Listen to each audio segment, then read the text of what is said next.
बाजा भुलाई के ना, गढ़वा बाजा नंदाई के गा।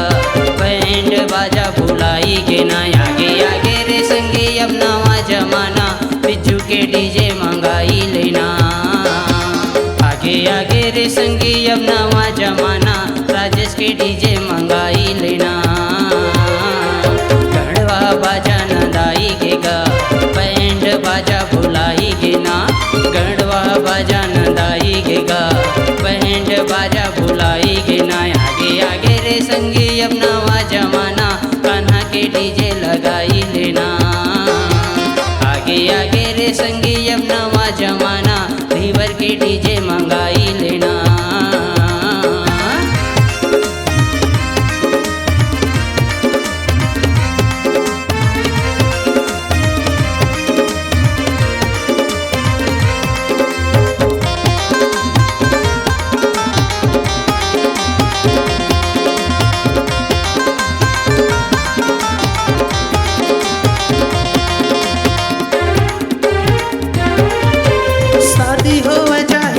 छल्ला बाजते वे डीजे पारा मोहल्ला, डीजे बाजा माँ होके भी धुन, नाचते वे सब नागिन के धुन।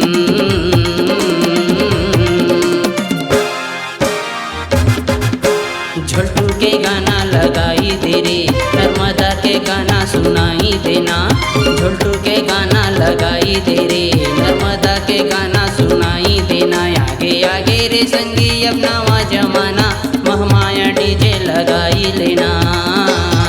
आगे आगे रे संगी अब नवा जमाना, धीवर के डीजे मंगाई लेना।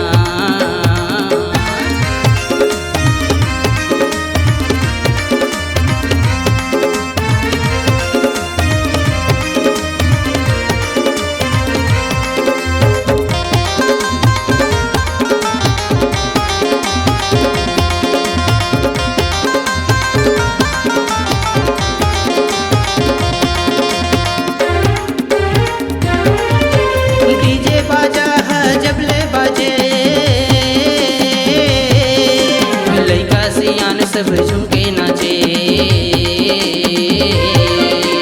बोलू छोटू ओ लल्ला भैया,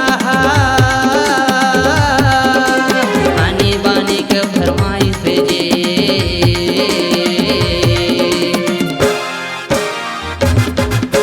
दिलीप के गाना लगाई देगा, सुरेंद्र के गाना सुनाई देना।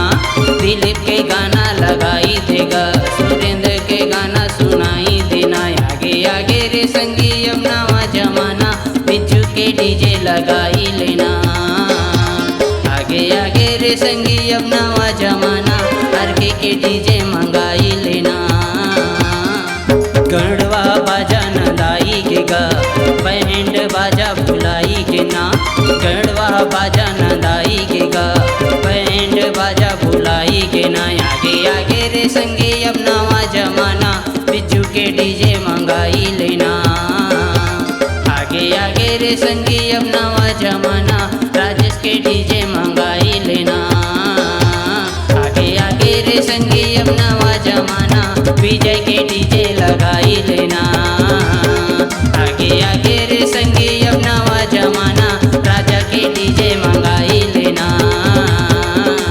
कान्हा के डीजे मंगाई लेना, बिज्जू के डीजे मंगाई लेना, धीवर के डीजे मंगाई लेना। बनाइए अपनी एक खास पहचान, अपनी आवाज को दीजिए एक नया आयाम। तो याद रखिए एक ही नाम, उपासना स्टूडियो।